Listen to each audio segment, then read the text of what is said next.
Welcome to Home Ec with Heidi.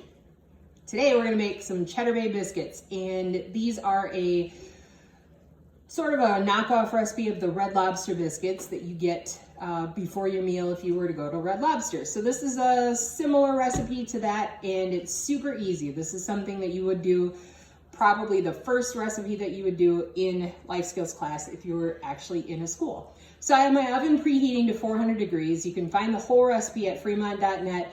Go to enrichment activities, find Heidi, click on life skills, and it's called Cheddar Bay Biscuits. The recipe is listed there, or you can just find one online. They're all pretty much similar because the biscuits are just super tasty. So today we have flour, sugar, salt, garlic, butter, buttermilk, and some cheese. Also, if you don't have buttermilk at home, and baking powder. If you don't have buttermilk at home, you can easily just use regular milk, or you could substitute, if you wanted to try buttermilk, like a substitute for buttermilk, you could do a cup of regular milk with a tablespoon of white vinegar.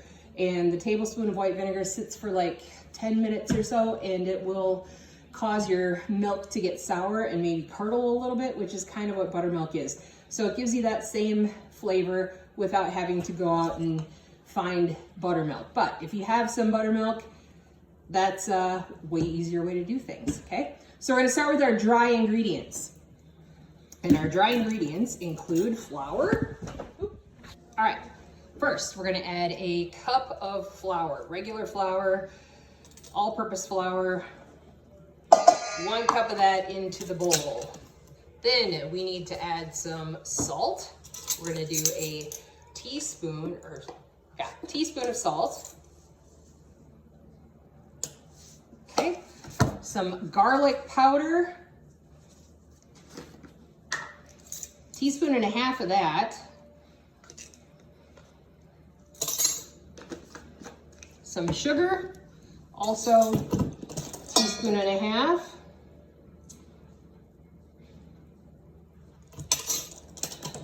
And last but not least, some baking powder, which is holding up my camera. Okay, this is new, so I have to take off the inside.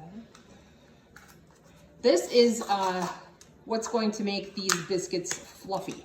Sometimes you use yeast if you're gonna make some bread. This is a quick bread, so we're gonna use baking powder instead. Don't get this confused with baking soda. Baking powder usually is in a box like this.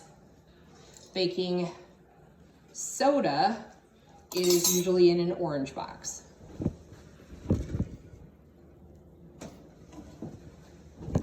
So all of our dry ingredients are in the bowl. We're gonna whisk this together. What this does is it makes it so that the flour and all of the salt and the baking powder is just evenly distributed. You're not gonna have pockets of anything. And even though they're just dry ingredients, we're gonna mix them up, okay? That way our biscuits are gonna rise, they're gonna be nice and even, okay? Next, we're gonna work on our not dry ingredients. 1/4 cup of butter, that's 1/2 a stick, and this needs to get melted. Everybody's microwave is gonna be different.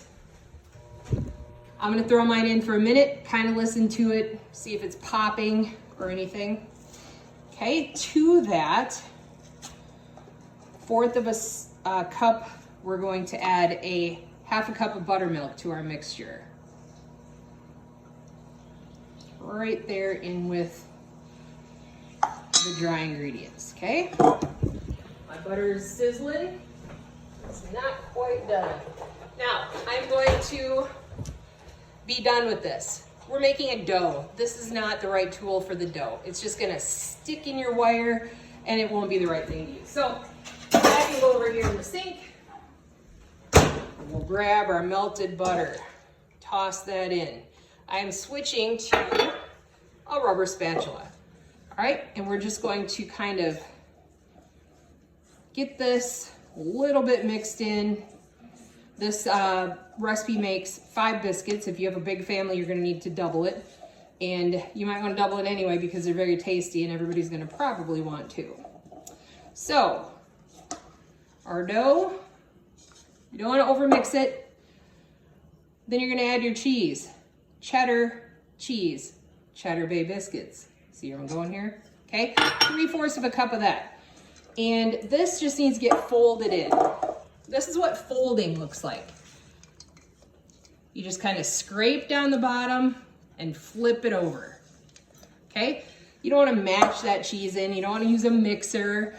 It's just a easy, ready to go, pretty quick recipe that is a good recipe for when you need just a nice garlicky side to go with whatever you're making for supper. Maybe some pizza or lasagna. This goes well with pretty much anything. Obviously seafood or red lobster wouldn't do it. All right, next we're gonna put these on our baking sheet. What we learned before, parchment paper is your friend. It helps you not have to clean up so much, all right?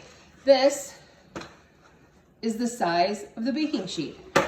So I'm going to measure accordingly. Also, I only have 5 biscuits to make, so I'm not gonna use that much. I'm just gonna use about that much of a sheet. You don't have to use parchment paper. It's just kind of easy to do.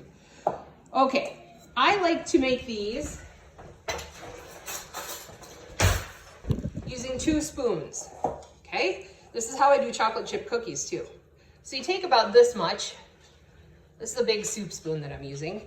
And then you just whoop, plop it down, all right? In the end, you want them to kind of look like hockey pucks. But what you don't want is 1 giant one and 4 little ones, or a super big one, because they won't cook evenly, and the little ones will be hockey pucks, burned by the time the big one is done, okay? So it looks like I'm gonna do about, I think I'm gonna do 6, because there's 2 people in my household that will be eating these today, and we might want to have 2 apiece, maybe 1 for breakfast. I don't know, they're gonna be left over. All right, now, mine are just kind of plopped on here. You can leave them like that, or you can make them look a little bit more hockey puck shaped. You can kind of push them down so they're not so domed up or wonky, but they're gonna taste the same. They're gonna be delicious, and that garlic is going to cook, and it's gonna be super fragrant, and everybody in the neighborhood's gonna wanna come to your house for dinner, okay? We're gonna pop these in the oven for about 10 minutes, and then we'll come back and put the topping on. All right, so we have about 2 minutes left on our biscuits, and they're starting to smell really garlicky and delicious. We need to get the topping ready. So I'm gonna melt about a tablespoon and a half, roughly maybe 2 tablespoons of butter. I'm gonna throw that in the microwave and melt it.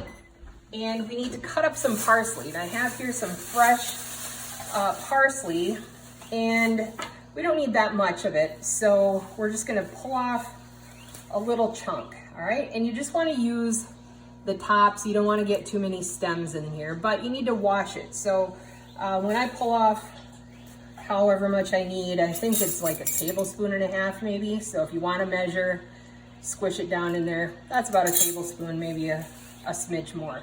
I just hold it in my hand like this and wash just by holding it. Just run it under some water. Make sure you get it good and clean using cold water, okay?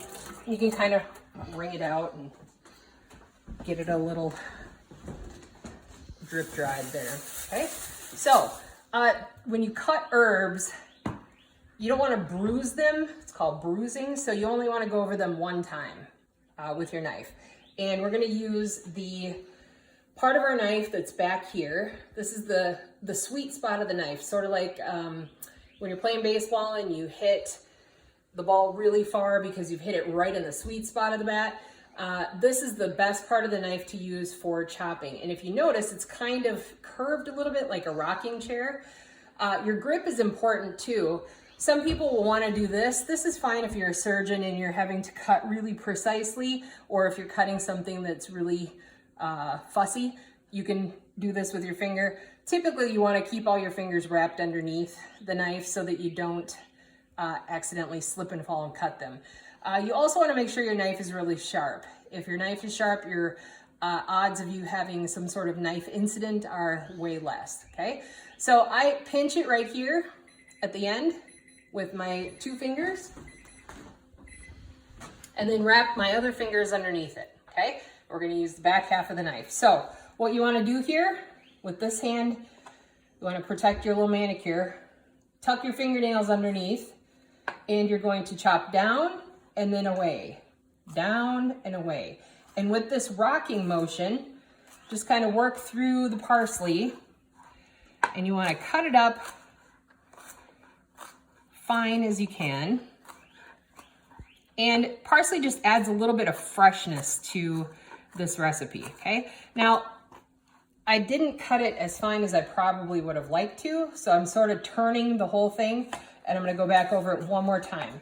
You don't wanna mangle this and just keep repeatedly going over and over and over your parsley or any other herb that you want, because you're gonna bruise it and it's just not gonna be as pretty, although it'll probably taste the same, let's be honest. All right, I'm gonna grab my melted butter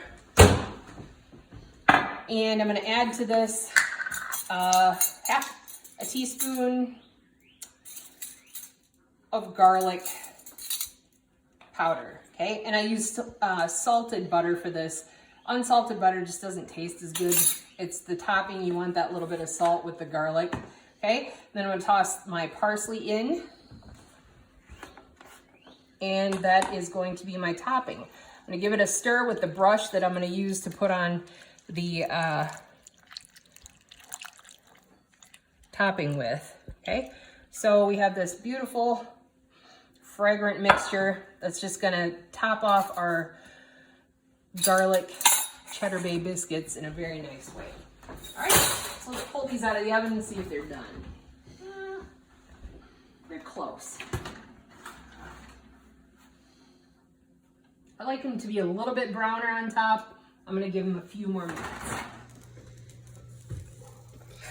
All right, so you can see the tops are a little bit brown and crispy. This is about perfect. You want them a little bit crispy on the outside, but they're still gonna be nice and soft on the inside. All right, so I have my butter parsley mixture, and I'm just gonna kind of scoop the parsley, make sure I can get that on there, and then spread this around while these are still hot. I just took these out of the oven. So you want to make sure that you put this butter on when they're still hot so that it has a chance to kind of soak in. And this is just kind of what makes them super delicious. Your family's gonna love them. And if you are someone like my little sister Betsy, she always says, you don't measure garlic with measuring spoons, you measure garlic with your heart. So shout out to Betsy. She would make these way more garlicky than I did. But if that's your prerogative, go for it. Make them as garlicky as you'd like. You just have to watch out who you're gonna have to breathe on after you eat these, because they do have a negative impact on your breath a little bit. So hopefully yours turn out well and you enjoy yourself some delicious Red Lobster Cheddar Bay biscuits. Thanks for tuning in with Home Ec with Heidi. Boom!